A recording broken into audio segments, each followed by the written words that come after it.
Hi, everybody.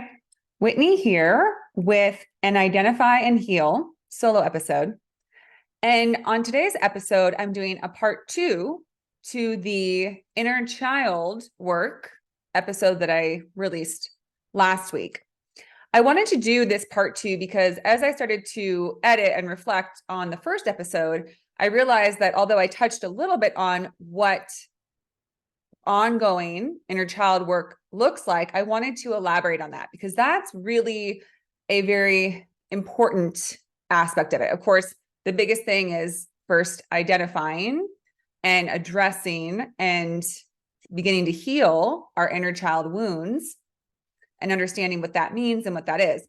But the ongoing work is what allows us to not build back or reactivate this wound, if you will. It helps us to create a connection with our inner child, which is ultimately what we want to be able to do and to be able to incorporate in our day-to-day life, because that really helps us to keep at bay those feelings of frustration, anger, sadness, hopelessness, devastation, self-loathing, all those things that often come from these inner child wounds.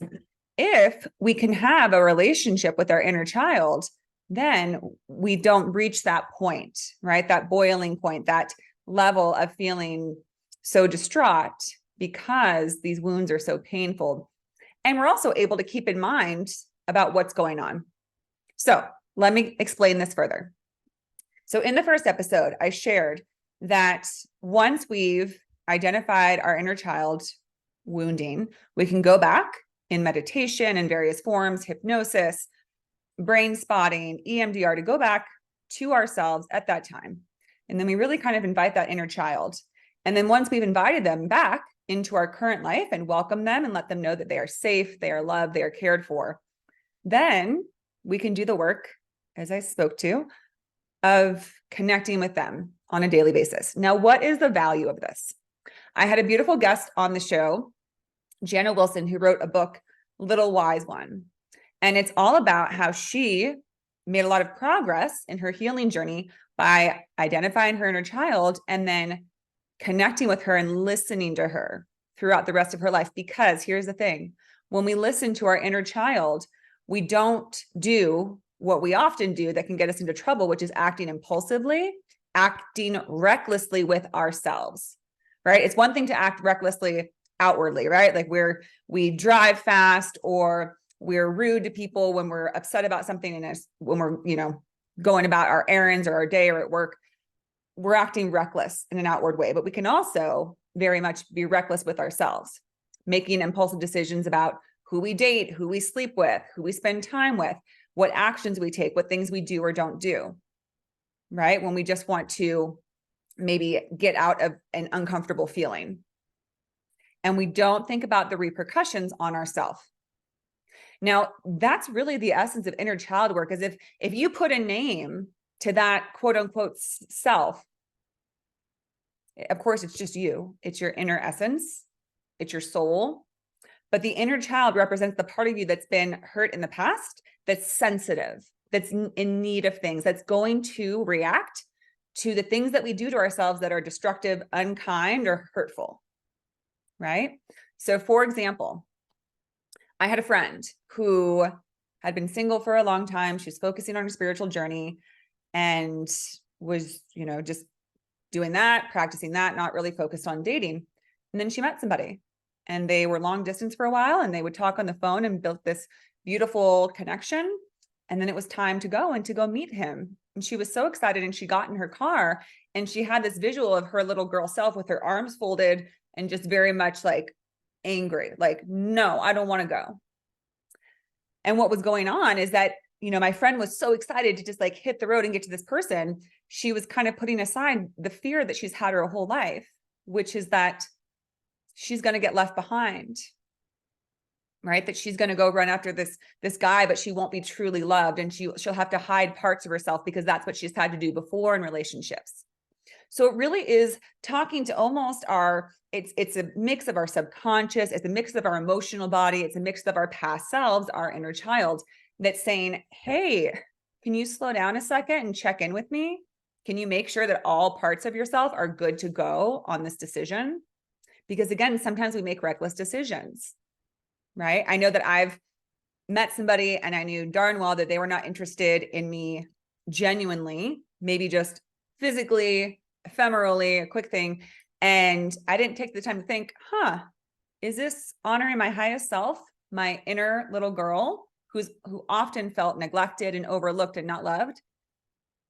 Is it for their highest good to go after this bright, shiny thing that's going to give me a quick fix of feeling, some endorphins, some dopamine because they give me attention? But then who's left to deal with the aftermath? You and your emotional body and your inner child is left to say, ow, that hurt again. I feel unloved again. I feel not good enough again. I feel unworthy again. I feel rejected, neglected. So we begin to act mindfully of our inner child. However you conceive of yours is all that matters. I don't want to tell anybody what is so in terms of what is an inner child. How do you work with it? See what resonates with you. It can be, some people actually visualize it more as like almost like an animal is something easier. It's like this little thing that they're trying to take care of. It really is just like your exquisite, loving, lovable self that just needs to be considered and given love. Again, I like the inner child idea because it does often have certain hangups, right? I've spoken to this before, but it's amazing how people's different inner childs are so different. One thing that could be a trigger for me doesn't matter at all to somebody else. They're like, why would that bother you? I don't have to worry about that. So we have to listen to our unique inner child, right? Before we make big decisions, before we go about on our life. In Jana's book that I was speaking to, Wise Little One, a moment where her little inner child came up was when she also had met this man who she was crazy about, really excited about. And then she found out that he wasn't quite divorced yet. His divorce wasn't finalized. And in her mind, she's like, it's fine. It's no big deal. And then she felt the presence of her inner child. And her inner child said, I don't like that. He might do the same thing that the others have done. They'll give me all this attention and say all these things, but then they run away. They leave us again. So she put her foot down and she said, you know what? She told this guy, she said, I'm not comfortable with that. So if you want to date me, I will date you. I'll go out with you when your divorce is finalized. And he emailed her 3 days later and said, okay, I called the lawyer. I'm pushing it through. He really liked her. This is what people do when they are truly interested. They don't really make many bones about it when it's the real deal. And you can't mess it up when it's the real deal. Jana didn't lose that guy by stating her truth and her needs.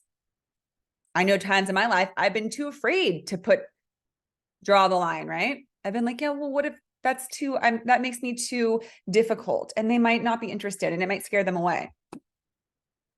At a certain point, you have to start thinking, if I scare somebody away, then they are absolutely not for me. Then it wasn't going to work anyways. I would have scared him away at some point. In my 20s, I can't tell you how many times I tried to curtail and hide certain things so that, oh, no, I'm not difficult. Oh, I'm not clingy. I'm not this. It was exhausting until I finally had to say, you know what? This is who I am. And that's what I still say and hope for the best eventually. But it's worth it because I keep meeting people who find a beautiful, wonderful partner once they hold their ground and don't settle for anything less and know their worth. A part of that is honoring your inner child and having the courage to say, this doesn't make me feel good. This makes me uncomfortable. This is what my need is. And your inner child will help you understand what those things are. You'll hear it. Again, we push it down so often. We feel something in our stomach that says, this doesn't feel right. It doesn't feel good, but we push it down, push it aside because it's something we want. We want to try to date this person. We want to try to go on this trip. We want to try to take this new opportunity. We want to try to keep this friendship. But something in us keeps saying, no, I don't like this. So how can we work with our inner child? Yes, sometimes it will come up specifically, right? Like in these two incidents I shared about Jana and my friend, where their inner child popped up and was like, excuse me, hi. But it's not always going to be like that. You also just want to, just like with a friendship, you don't just speak with them when there's a problem. You want to build a relationship and a connection. I know some people that will keep a picture of themselves as a child, either in their wallet or even hanging, from our rear view mirror in our window or in our car, so that we can consistently look and say, hey, there she is. How's she doing today? How would she feel about what's going on right now? How can I check in with her? Remember that she's there. I was told once after doing some healing work, that the healer recommended you might want to get a stuffed animal and keep it in the passenger seat of your car and picture that as your inner child and check in with her throughout your day. Because again, what you're really checking into is your emotional body, your emotional well-being. Because the truth is, we all are little kids at heart. We all have every single age that we've ever been within us. And when we try to pretend like that's not true, like, oh, it's fine, I can do this and that and other thing and work myself to the bone and not take care of myself and do zero self-care and push myself to the edge and degrade myself and do things that make me feel disrespected and not good. We're not going to feel great. And that inner child is going to be crying in the corner like it has in the past. So we have little reminders. We have little check-ins, right? We say, how are you doing?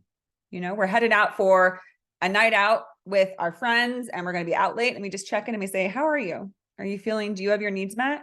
Do you feel like you were considered today? Do you feel like you're considered in this, what we're doing? Because again, it will reveal certain things like, actually, I really need some sleep. We haven't slept very well, so I'd love to get to bed early. Or, I don't really feel good around these people and I don't know why we keep hanging out with them. Listen to it. Listen to that sentiment that's coming through this emotional source of you. So these are just a few ways to understand, connect with, and work with our inner child that will truly ultimately lead us to the highest path for everything. It really will. The highest job and career, the highest relationship and love, the highest community and social surroundings, because we're not denying how we truly feel just because something looks good or seems good or it's what we imagined we wanted. Our inner child will tell us when it says, but no. And again, with both of my friends that I mentioned, sometimes you just need to check in and reassure your inner child, right? These were their soulmates. Ultimately, these were their life partners, but you just have to listen to your inner child that's saying, I'm scared, right? Again, you might be going out to a big event with new friends and you're excited, and your inner child might just need a little reassurance of, hey, I'm kind of nervous. I've been rejected a lot and I felt like I was left out a lot in the past. I'm nervous to meet new people. And you say, okay, well, how can I help you with this? I'll stick with you. I'll have you with me while I'm there and make sure that you feel good. And if it doesn't feel good, then we won't continue associating with these people. It's honoring yourself. And it's allowing you to see the choices that you need to make for your highest good, because you're not trying to deny what you're needing at an emotional level to have true connection. Your inner child could also be what kind of pops up when you just notice that with certain people, whether friends you're around, family members, people you're dating, that something just doesn't feel right. Something just feels like kind of icky. Maybe you always feel like a little bit disappointed or let down, or just not fully able to express yourself. Maybe you get that feeling, like when certain people treat you a certain way or act a certain way, and you just kind of feel like sort of maybe shame or just like a little bit of ouch, like, ooh, I feel, and that's often it's hitting on your inner child, where it's like that same feeling. Because again, the power of the inner child work is that it's when you first ever felt those emotions: shame, punishment, reprimand, criticism, judgment, rejection, abandonment. Those are very, very painful things. And that we come into this world fairly open. Children are they still have their hearts open Sadly, they can close pretty quickly, but that's, again, inner child work helps us see when our heart started to close. It was when we first felt these moments of what I just described, of the shame, of the rejection, of not being lovable, of feeling left out, of feeling like you're not good enough. And then we close, and we want our hearts to open back up. And that can happen through a developed relationship with your inner child. And it's also just a beautiful thing because everybody deserves to feel that they have a friend in themselves. It's also a good feeling to feel like a nurturer and a caregiver. And you can do that with just your inner being. You can check in. You can also offer yourself love. You know, again, they call it reparenting. Give yourself what you, rather than sitting alone, you know, sometimes we have those nights where we're like, nothing is working out and I'm so sad. And I thought I'd be in a different place in my life. And we cry and there's a place for that, right? But then other times we can learn to say, okay, how can I give myself the comfort and love that I'm needing right now, rather than fall into that hole of helplessness and hopelessness? How can I act as my own loving, nurturing parent to my inner child that feels so sad right now? Because it's very real. It's very real. You know, people might tell you like, oh, you know, what are you, 5? Get over it. What are you're going to sulk about this? It's real. You know, as I spoke to in the first episode, when we regress to a 5-year-old, an 8-year-old, whatever age, is because in that moment, we are that version of ourselves. Because we're kind of stuck in time because of things that happened there. There was a wound, something caught at that time, and it still comes up. Nobody loves me. Oh, I'm not good enough. I'm not good enough. I'm not good enough. Only we can shift that. Because again, if we don't do our own inner child work, we're going to constantly try to seek others to heal that for us. As I've spoken to in so many episodes, whether it's like toxic dating or, you know, low self-esteem and not being able to love and accept ourselves, it comes down to feeling like I need someone else to reassure this for me. I have this big old gaping wound of feeling like I don't matter. And I need somebody else I'm just going to sit here bleeding until somebody else comes and heals it for me. And that's a fruitless pursuit because nobody else can heal us. Ultimately, only we can. Even loving partners and loving friends who do give us genuine love, they can't heal it for us, but they can help. The best of friends and relationships and connections help us see in ourselves what they see in us. But it's never about what that person actually does. They can't actually touch our wounds. They can only elicit within us what they see in us. That is that we are lovable and beautiful and wonderful and deserving of love. So just a few little tips, some takeaways, things that you can start practicing to connect with your inner child. Again, there's the practice of keeping a picture of yourself as at the age that you were and just really falling in love with that little girl, because that little girl is still you. Sorry. And to the gentleman listening, your little girl, your little boy, falling in love with them and realizing that that girl is always with you. So whenever you criticize yourself, you're criticizing her. And whenever you say, I'm not lovable and nobody cares about me, you're telling that little girl that. You're telling your 5-year-old self, you know, you're right. You're right. You weren't good enough and nobody loves you. Whew. That's not what we want to say, right? We would never want to say that to our little girl. We want to say, okay, today was hard. What happened felt really painful, yet I still love you. Nothing that could ever happen could ever change how I feel about you, right? That's what parents will say to their child, right? I know that this was upsetting. Or yes, this, you know, was not the most pleasant event, but nothing can change that I love you and that you're amazing. My love for you is unconditional. And that's what we want to give to our inner child. So we develop a rapport with them. We develop a way to connect with them, whether it is in, you know, our day-to-day life, when we're driving in our car and we imagine them in our passenger seat and we give them love and we check in with them and we say, hey, how are you doing? Or we keep that picture, we have a stuffed animal to represent them.